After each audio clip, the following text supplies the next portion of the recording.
Imagine a world with absolutely no war, no poverty, and no pain. A world that's been engineered for perfect, total happiness. Sounds pretty good, right? Well, that is the promise of Aldous Huxley's classic Brave New World. But as we're about to see, this utopian dream is actually built on a terrifying nightmare. So, community, identity, stability. This isn't just some catchy slogan. This is the motto of the world state, the absolute bedrock their entire society is built on. I mean, think about it. It's a promise, right? A promise of a world with no war, no poverty, no social unrest. A world where everyone knows their place and, more importantly, feels like they belong. And this really gets to the heart of what Huxley is asking us. Seriously, if you could just press a button and poof, all suffering, all pain, all conflict, just gone, would you do it? And maybe the more important question is, what would you be willing to give up to get that kind of peace? To really get a handle on this so-called perfect world, we've got to first look at what they threw away to get there. The world state has basically gone through and, like a surgeon, systematically identified and removed every single source of human suffering you can imagine, big and small. And this quote from the world's controller, Mustafa Mond, pretty much sums it all up. History is bunk. See, in this society, the past is just a problem. It's a source of messy emotions, dangerous ideas, and all kinds of instability. So what do? You just get rid of it. It's been completely erased. Art, religion, philosophy, Shakespeare, the Bible, all of it, gone, just wiped clean. So, our tour of this brave new world, it starts exactly where every citizen's life starts, at the Central London Hatchery and Conditioning Center. And you have to understand, this place is not a hospital. No way. It's a factory. And its product, well, it's human beings. This right here, this is the biological secret to the world's state stability. It's called the Bokanovsky process. Basically, it lets them mass-produce identical, standardized humans for identical, standardized jobs. The director of the hatchery says it proudly. It's about making 96 human beings grow where only one grew before. Progress. Let's be clear. This is not a natural process. Not even close. It's a full-on assembly line. A single egg gets zapped with X-rays, it's chilled, it's dosed with alcohol, all to stop its development and force it to split, or bud. It's literally the principle of mass production applied directly to human biology. And the result? A stable, predictable, and completely controlled population. And all of this leads to the world state's caste system. Right from conception, every single embryo is chemically engineered to fit into one of 5 groups. You've got your alphas at the top, they're the smart ones, the leaders, and you go all the way down to the epsilons at the bottom, who are bred for the hardest labor with their intelligence permanently stunted. The craziest part? Everyone is designed not just to fit their role, but to be perfectly happy with their inescapable social destiny. So, creating the bodies is one thing, but that's only half the battle. After the babies are decanted, that's their word for born, from their bottles, the state's work is far from over.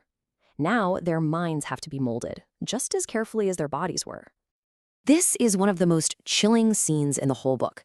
You have these 8-month-old Delta babies, and they're shown beautiful books and flowers, and naturally they crawl towards them. But the second they get close, bam! Alarms start blaring, and they get electric shocks. So why would they do that? Well, a love of nature doesn't cost anything, right? And a love of books? That encourages people to think for themselves. The state wants them consuming things like complicated games and transportation to keep the economy humming.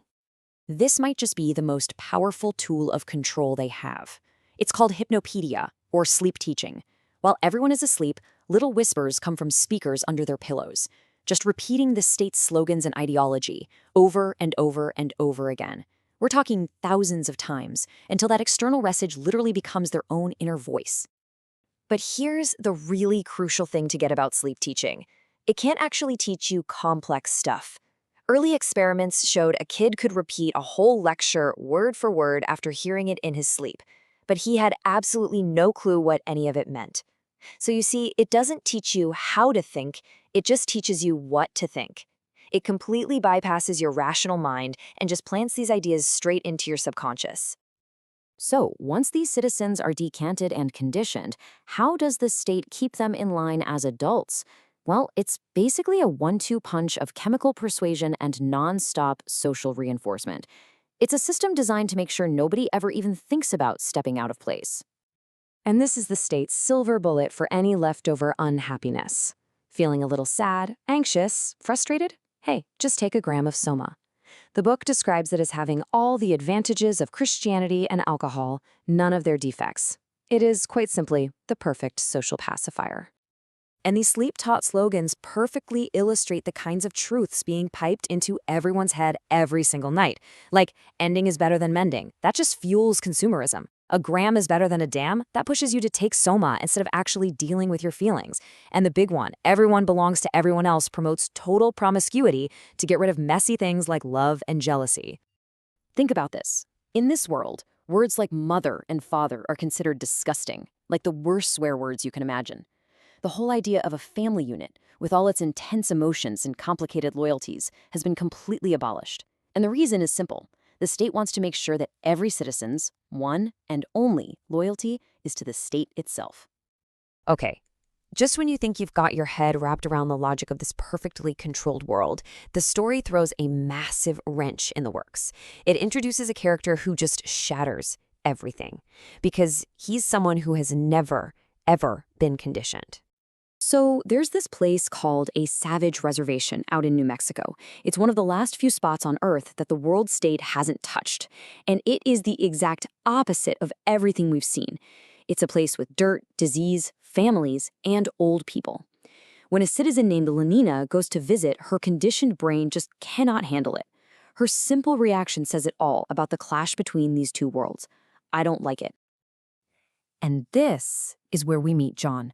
His story is incredible. His mother was actually a world state citizen who got stranded on the reservation. So John grew up stuck between two worlds. He was an outsider with the native people, but his entire view of the world was shaped by something the world state threw away centuries ago, a beat-up, tattered copy of the complete works of William Shakespeare. So when John finally gets the chance to go to London, he is beyond excited. He quotes these lines from Shakespeare's The Tempest, "O brave new world that has such people in it," and he says it with just pure, total joy. He genuinely believes he's about to enter this amazing, wonderful place. The tragic irony, of course, is that he has absolutely no idea what he's really walking into. John's arrival in London basically lights the fuse for the book's central conflict. It forces this huge confrontation between the clean, sanitized happiness of the world state and the full, messy, chaotic spectrum of human experience that he represents. And it all comes to a head in this incredible debate between John and world controller Mustafa Mond. John just completely rejects the state's idea of shallow comfort. Mond lays it all out, right? He argues that things like art, science, religion, and deep feelings, they all had to be sacrificed to get stability. But John, quoting Shakespeare, fires right back that those are the very things that make life worth living. And this leads to John's final, powerful declaration. What he's doing here is claiming the right to be unhappy, the right to experience everything human life has to offer, the pain, right along with the pleasure, the sin with the goodness. He is rejecting their perfect, comfortable cage. So that leaves us right back where we started, with the full weight of Huxley's world to think about. The novel doesn't give you an easy answer. It's not supposed to. It just holds up this incredible, disturbing mirror and asks us the question. In our own quest for a perfect society, what parts of our humanity are we willing to trade away? What price is just too high to pay?